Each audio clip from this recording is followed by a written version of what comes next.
तो आप लोगों को सब पता होगा कि कांग्रेसी राहुल गांधी के मारे क्या क्या कर रहे हैं। मुख्यमंत्री दिल्ली आ गए हैं, बवाल हो गया है, गिरफ्तारियां हो गई हैं, धरना प्रदर्शन हो रहे हैं, जुलूस निकाले जा रहे हैं, 25 राजधानियों में निकाले जा रहे हैं। अब यार ये कांग्रेसी तो कहते हैं हम मुसलमान से बहुत प्यार करते हैं, ये कांग्रेसी तो कहते हैं हम सेकुलरिज्म से बहुत प्यार करते हैं, ये कांग्रेसी तो कहते हैं कि भाजपा मुसलमानों के साथ बहुत गलत कर रही है, कहते हैं ना, चलो मान लिया कर रही है। अरे यार मुसलमानों, कांग्रेसियों से ये पूछो कि राहुल गांधी के नाम एक सम्मान आ गया, पर फिर भी उनको सिर्फ सम्मान आ गया तो कांग्रेसी तिल मिला गए, सड़कों पर निकल आए। मुसलमानों, तुम्हारे हिसाब से कांग्रेस तुमसे बहुत मोहब्बत करती है, भाजपा विलेन है, तुम्हारे लिए ये कांग्रेसी इस तरह सड़कों पर कब निकले? ज्ञानवापी के मामले में निकले, हिजाब के मामले में निकले, सीए के मामले में निकले, निपुर के मामले में निकले? नहीं निकले।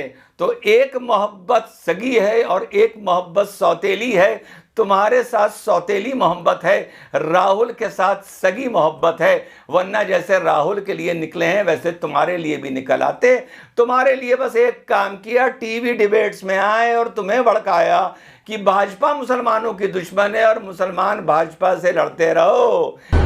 स्वागत तो करो हमारा। इसलिए आज की वीडियो का नाम है कि कांग्रेस चालबाज। अब आगे वीडियो का नाम है तो क्या करें मुसलमान। मैं बताता हूं साथियों क्या करना चाहिए। कल जुमा बीता, मुसलमानों की नजरिए से इस इबादत के दिन मुसलमानों के हाथों से या मुसलमानों की तरफ से कोई गलत हरकत नहीं हुई। मुसलमानों, तुम मुझे कहते हो यार तू तो मुसलमानों का दुश्मन है। अगर मैं मुसलमानों का दुश्मन होता तो मुझे तो ये दुआ करनी चाहिए थी कि जुमे के दिन कोई बवाल हो, जुमे के दिन पत्थर चले, जुमे के दिन गोली चले, फिर अगले दिन शनिवार को किसी का मकान गिराया जाए, फिर डिबेट हो, फिर मैं डिबेटों में आऊं, फिर मैं उसके ऊपर वीडियो बनाऊं, फिर ये 15 दिन सिलसिला चले। दुश्मन तो ऐसे ही सोचता है ना। तो मैं इस बात पर क्यों खुश हो रहा हूं कि जुमे के दिन अल्लाह का शुक्र है, खुदा का शुक्र है, कोई बवाल नहीं हुआ। बहुत अच्छी बात है ना। तो दुश्मन तो इस तरह से खुश नहीं होता। और दूसरी बात, मुसलमानों ने इस पूरे मुसलमानों ने निपुर शर्मा के मामले में क्या गलती करी है आगे बताता हूं। लेकिन मुसलमानों से एक गुजारिश है कि अपने छोटे बच्चे जो 4 साल के, 5 साल के, 7 साल के, 8 साल के हैं, जुमे के दिन उनसे कहना शुरू कर दो कि बेटा आज जुमा है, आज शैतानी नहीं करते, बेटा आज जुमा है, आज छोटी बहन को परेशान नहीं करते, बेटा आज जुमा है, आज मम्मी को परेशान नहीं करते, बेटा आज जुमा है, आज ज़्यादा टीवी नहीं देखते, बेटा आज जुमा है, आज पढ़ते ज़्यादा हैं नमाज पढ़ने के अलावा। ठीक, ताकि इनकी जहनियत में ये बात अभी से आ जाए, कौम की, आने वाली नस्ल की, कि जुमे के दिन हमें सबसे बेहतर इंसान बन के रहना है, हम जो भी हैं। और ये सब पर लागू होता है। हमारे मुंह से कभी गाली निकल जाती है, किसी की बुराई निकल जाती है, चुगली निकल जाती है, गलत बात निकल जाती है। हमें कोशिश करनी चाहिए कि हम जिंदगी में अच्छे इंसान हो, लेकिन जुमे के दिन तो हमें और कोशिश करनी चाहिए कि यार जुमे के दिन अगर हम स्मोक करते हैं तो आज स्मोक ना करें। अगर मान लो कोई मुसलमान ड्रिंक करता है तो जुमे के दिन ड्रिंक ना करें। अगर मान लो कोई मुसलमान के मुंह से गाली निकल जाती है, नहीं यार जुमे के दिन मुंह से गाली नहीं निकलनी चाहिए। तो जुमा हमारा सबसे पाक दिन होना चाहिए। जुमा हमारा मिसाल का दिन होना चाहिए कि यार जुमे का दिन है, मुसलमान झूठ नहीं बोलेगा, जुमे का दिन है, मुसलमान बवाल नहीं करेगा, जुमे का दिन है, पत्थर नहीं चलाएगा। मुसलमानों, शर्म आने वाली बात है, शर्म आने वाली बात है। जिस बात के लिए मैं कहता था जुमे की नमाज हो रही है और ऊपर पुलिस का ड्रोन चल रहा है, जुमे की नमाज हो रही है और बाहर पुलिस लगी हुई है, नमाजी पुलिस की कतार के बीच से निकल के जा रहे हैं। टीले वाली मस्जिद पर यही हुआ है। शर्म नहीं आती? समझ रहे हो? समझ रहे हो आप? समझ रहे हो? इस्लामिक काउंसिल ने आज बोला कल जुमे से पहले कि भाई जुमे के दिन कोई ऐसे स्लोगन ना लगाया जाए या कोई बवाल ना हुआ जाए। यार मैं पूछता हूं कि जूते खाने के बाद, डंडा खाने के बाद, गोली खाने के बाद, मकान गिनवाने के बाद ही ऐसी इस्लामिक काउंसिल को अकल आती है जो मुझे 12 साल की उम्र में आ गई थी या 18 साल की उम्र में आ गई थी या 28 साल की उम्र में आ गई थी कि जुमे के दिन मुसलमान जो भी बवाल करता है वो गलत करता है। पैलेस्टीन से लेकर हिंदुस्तान तक, आज़ाद मैदान से लेकर कानपुर तक और प्रयागराज तक, इसके लिए फतवे देने पड़ते हैं, इसके लिए गुजारिश करनी पड़ती है कि जुमे के दिन बवाल ना करो। पुलिस खड़ी है।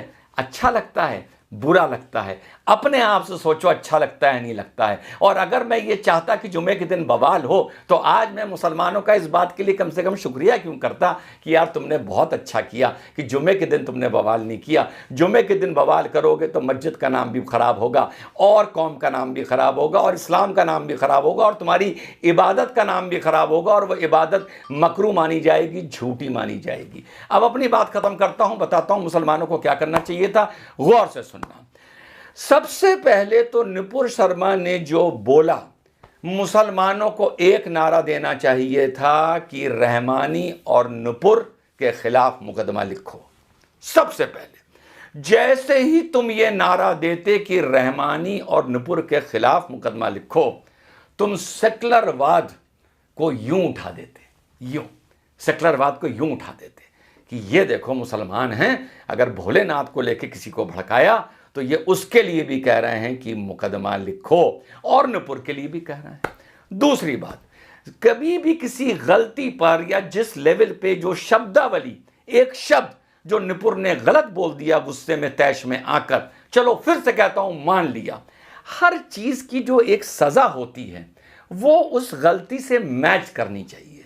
दूसरी गलती आप लोगों ने कोई फांसी चढ़ा दो, गला काट दो, ये कर दो। दूसरी सीधी बात कहनी चाहिए थी, रहमानी और नुपुर देश से माफी मांगे, इतना ही बहुत है। रहमानी और नुपुर देश से माफी मांगे। दूसरी बात यह कहनी चाहिए थी, जैसे ही तुम रहमानी का नाम लेते तुम अपने मॉरलिटी में, अपने एथिक्स में, अपने ईमान में ऊपर आ जाते हैं। तीसरी बात, जैसे ही अरबी मुल्क इंटरफियर करे हमारे किसी ऑर्गेनाइजेशन को या वरिष्ठ नेता को या मौलानाओं को, ये चीज़ पब्लिक प्लेटफॉर्म पर आके अपने ट्विटर के ज़रिए, डिबेट्स के ज़रिए अरब मुल्कों से ये कहनी चाहिए थी कि नबी हमारे भी थे, नबी आपके भी थे। वो एक महिला ने बोला था, हम गवर्नमेंट से उसको सॉर्ट आउट कर लेंगे, ये हमारा अंदरूनी मैटर है, इसमें आप बीच में ना बोलें, जो बांग्लादेश ने बोला। जैसे ही तुम ये बोलते कि ये हमारा अंदरूनी मैटर है, अरबी मुल्क हमारे बीच में ना बोलें, तो राष्ट्रवाद के पायदान पर तुम और ऊपर चढ़ जाते। और चौथी बात, तुम गवर्नमेंट से कहते कि आपको अरबी मुल्कों को सफाई देने की कोई ज़रूरत नहीं है, आप अपने राजदूतों से कह दीजिए कम से कम इस मामले में अगर उनको सम्मन किया जाए तो वो जाने से मना कर दें। हम नहीं चाहते कि भारत की सरकार किसी भी अरबी मुल्क को इस मामले में जाके सफाई दे। ये बड़ी अच्छी बात कही आप। अगर तुम ये इतने से सादे सीधे काम कर देते, प्रोटेस्ट करते, शांतिपूर्ण प्रोटेस्ट करते, मुसलमान चाहते तो ब्लैक बैंड बांध लेते, मुसलमान चाहते तो आमरण अनशन पर बैठ जाते, एक सांकेतिक प्रोटेस्ट करते, गंभीरता से प्रोटेस्ट करते, तुम सेकुलरवाद के भी बादशाह होते और तुम राष्ट्रवाद के भी बादशाह होते। और ये देश इस गलती पर तुम्हारे कैरेक्टर को देख के, तुम्हारे ईमान को देख के, तुम्हारे सेकुलरिज्म को देख के, तुम्हारी सच्चाई को देख के और तुम्हारे राष्ट्रवाद को देख के तुम्हें सलाम करता। लेकिन तुमने मौका गवा दिया, 2 लोग मर गए, 4 के घर टूट गए, 2000 पे मुकदमे चल रहे हैं, कितने जेल में हैं, कितनी लाठी चली होगी। ये सिर्फ मुसलमानों गलत पोस्ट करने पर, गलत सोशल मीडिया पर, गलत टीवी पर डिबेट करने पर और गलत नेताओं और उलेमाओं और पढ़े लिखे मुसलमान और पढ़े लिखे बुद्धिजीवियों की वजह से है। जय हिंद, वंदे मातरम, खुदा हाफिज।